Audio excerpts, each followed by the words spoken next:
What's up sa inyong lahat mga kaparing, bago pa tayo magpatuloy o magsimula sa video po natin ito, sa topic po natin ito. Ako nga po pala si Mr. Realytics from Pasig City, isang Gen Z vlogger. At bilang Gen Z vlogger, ako po ay naniniwala na kinakailangan po ng ating gobyerno ang transparency and good governance with accountability sa lahat po ng mga corrupt officials. At bago pang lahat, huwag po kalimutan na mag-like at subscribe sa ating YouTube channel. So meron po tayong papanooring interview po ni Mayor Vico Sotto at magbibigay po tayo ng counting reaction tungkol po dito. Optimistic ako dahil sa nakikita ko at maganda yung nakikita ko, maganda yung pinupuntahan natin. Pasensya ka na, I have to ask this question. May mga taong nagsasabi, iba ba ang age requirement for the presidency? Mukhang ikaw yung gusto nilang Pwede naman nila iba ba? i-push. Maghanap sila ng ibang kandidato. Pwede naman po yun. Bakit hindi ikaw? Para sa iyo nga yun eh. Yun eh. Grabe naman. Kahit po ako, gustong-gusto ko po talaga na tumakbo na po talaga si Mayor Vico sa pinakamataas na posisyon. Kapag sakali pong maisakatuparan na yung pagbaba po ng age requirement sa pagkapangulo. Kasi ho talaga, kahit ho hindi po qualified si Mayor Vico no pagdating sa edad.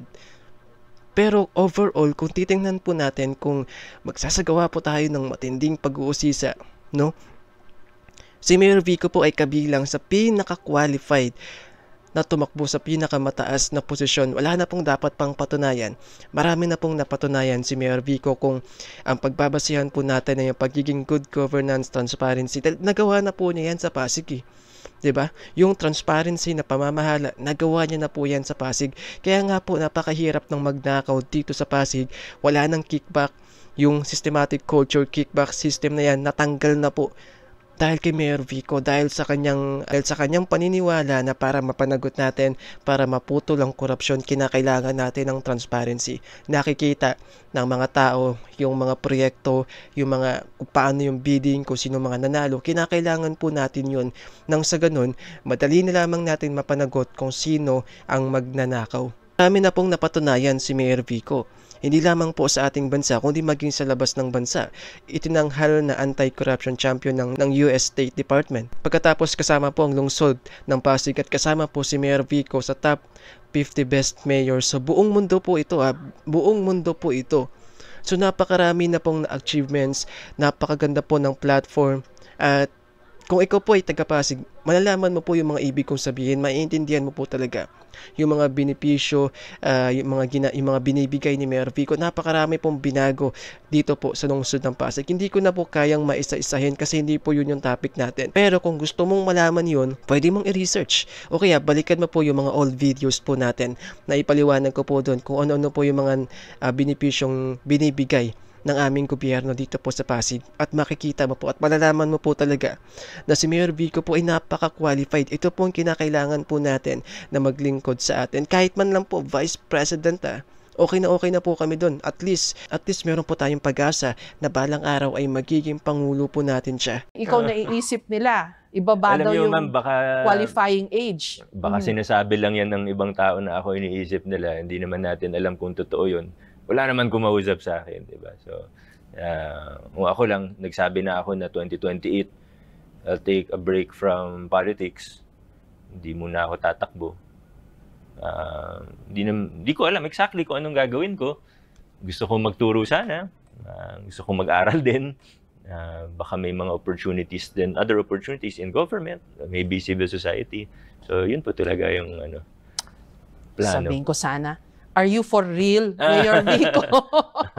Totoo ba yan? Nasa peak ka ng political career mo, ikaw yung tinitignan nila na pwede to, dapat sila na. Tapos biglang sabihin mo, gusto mong wag mo nang tumakbo. Parang damper naman yun. Hindi naman, kasi di ba, ang tao ayaw na sa traditional politician. Kung gagawin kong buhay ko ang politika, at kailangan tatakbo, kailangan iniisip ko, pataas ng pataas posisyon. Kung magiging ganun din ako, I'm sure after 3 years, ayaw na rin sa akin ng tao. Ibig sabihin, disagree po ako doon. Totally disagree. Ayaw na po ng tao sa ganong klaseng politiko na paangat ng paangat kung wala naman po silang nakikita na magandang ginagawa. Kaso ito pong si Mayor Vico, mula po sa pagiging konsehal hanggang mayor, nakikita po natin na marami po siyang nagagawa. At nakikita po natin sa kanya yung estilo po, yung ibang klase po ng pamamahala ng politiko na ngayon lamang po natin nakita o bihira lamang po natin makita sa isang politician. Naghahangad po tayo mga Pilipino ng good governance. Nakita po natin sa kanya. Naghahangad po tayo ng transparency na pamamahala. Nakita po natin sa kanya kung paano niya pamunuan ng aming lungsod Pasig through transparency. Tayo po ay naghahangad ng isang politiko na hindi po magnanakaw. Nakita po natin sa kanya. Nakita po natin na 20 billion pesos ang naipon ng Pasig at yun po ang ginagamit sa iba't ibang mga proyekto, pondo po sa iba't ibang proyekto. At lahat po ng iyon ay hindi po galing sa dahil sa nagtaas po ng tax, hindi po. Yun po ay dahil po wala na pong kickback, wala na pong palakasan. No, hindi na po uso yung ganun. So biruin po natin, sa kickback pa lamang po, bilyong peso na ang kaya po nating tipirin kung wala po mga kickback na yan. Kung gagawin po natin yan o national government, natanggalin po natin yung systematic kickback culture na yan. Trillion pesos po maaari ang matitipid ng gobyerno o maiipon ng gobyerno kaya po dito po sa amin sa Pasig na kung saan nagagawa po namin makatipid ng halos 2 billion pesos kada taon dahil sa wala na pong kickback na yan, dahil sa natanggal na po yung mga kickback na yan. So nakita po natin yon kay Mayor Vico at yun po ang hinahangad natin. Ngayon, kung si Mayor Vico po ay tatakbo na sa pinakamataas na posisyon, then malabo po na ayaw na po sa kanya ng tao kasi nga po, meron po siyang ginagawang maganda. Nakikita po natin yung magandang ginagawa niya. Kaya ako, sorry po, Mayor Vico, idol na idol po kita, hinahangaan po kita, idol po kita bilang isang magaling, maayos at tapat na politiko. Pero hindi po ako sang-ayon na baka ayaw na sa'yo ng tao after 3 years kasi kung maganda pong ginagawa mo, ngayon pa nga po sa Pasig, maganda na nga pong ginagawa mo. Mas lalong dumami yung tao na nagkagusto po na ikaw ang mamuno sa buong bansa. Kaya malabo po yung sinasabi nyo na aayaw sa iyo ang tao after 3 years. Kasi kung maganda po ang pinapakita mo, dahil ako po ay 100% sure na mas magiging maganda pa po lalo ang gagawin mo kapag ikaw na naging Pangulo. At may papakita mo palalo na kaya nating baguhin ng buong bansa kung magkakaisa tayo at kung meron tayong maayos na leadership. Pati ako, ayoko na rin sa sarili ko kung ganun lang din, di ba? Kung magiging traditional din ako, hindi yun yung dahilan kung bakit nagustuhan ako ng iba. So I have to be true to myself. That's number one. And sa totoo, hindi naman, una sa lahat, masyadong mabuti po si Mayor Vico. Hindi po siya greedy sa kapangyarihan. No? Grabe. Kung kailan nagkaroon po tayo ng ganitong klaseng leader, politiko. Tsaka naman po hindi sakim sa kapangyarihan, di ba? Although, yes, rights po yun ni Mayor Vico. Respeto na lang po natin yung kanyang desisyon kung talagang gusto niya po muna magpahinga sa politika. Pero sana po Mayor Vico, kahit after 3 years, 4 years, sana sa pagbabalik niya sa politika, tatakbo na po siya sa pinakamataas na posisyon. Kasi para po sa akin, yung mga katulad po ni Mayor Vico, yung nakikita ko pong huling pag-asa po natin na magbago yung ating bansa. Hindi naman kailangan maging elected official para magkaroon ng impact or para tumulong. So wala ka pa doon, di mo tinitignan yung path na yun towards bigger things for you. Bigger things doesn't always necessarily mean having to run in the elections.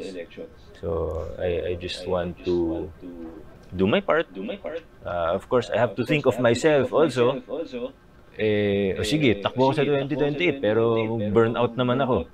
Hindi rin naman madali yung ginagawa araw-araw, di ba? Wala din, disservice din sa tao yun. Ako, kilala ko sarili ko, alam ko kung hanggang saan lang ako, alam ko yung limitasyon ko. I'd like to think that I'm a pretty self-aware person. At tingin ko, ito yung tamang desisyon.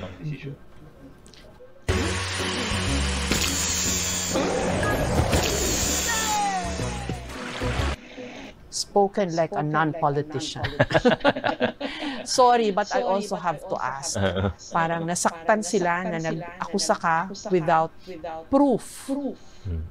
Kasi dun sa 10 million na binanggit mo. Ayoko na masyadong pag-usapan yung issue, hindi naman para ulit-ulitin, ano. Sa akin, yung mga... Parang malabo na po magbago pa yung isip ni Mayor Vico. May mga nakikita pa tayong politiko na hindi po nagsasabi ng maaga. Natatakbo sila kasi ang dahilan ay para hindi po sila pangunahan. Kasi kapag nagdeklara ka ng maaga, natatakbo ka sa halalan, especially highest position yan aatakihin ka talaga ng maraming paninira dahil para sa kanila magiging hadlang ka. So yun po yung naiisip ko. At siguro and probably most of you, pero hindi po natin yung iniisip po ba ni Mayor Vico ay same po sa mga iniisip natin. Malay po natin, seryoso po talaga siya na talagang ayaw na niya po niyang tumakbo sa politika, na talagang siya po ay seryoso na hindi na po tumakbo pa sa politika, na magpahinga na gumawa na po ng ibang mga bagay, mag-aral daw, magturo. So kung talagang seryoso po si Mayor Vico doon, maghahanap na naman po tayo ng panibagong leader na kakapitan po natin katulad po niya. Yun lamang po mga kaparing, mga kababayan. Huwag po kalimutan na mag-like at subscribe at ipanalangin po natin na magbago po ang isip ni Mayor Vico. Pero malay po natin, tactical lamang po yun ni Mayor Vico para, alam nyo na, para hindi siya pangunahan ng mga taong sakim sa kapangyarihan. Yun lamang po, and don't forget to like and subscribe. Bye!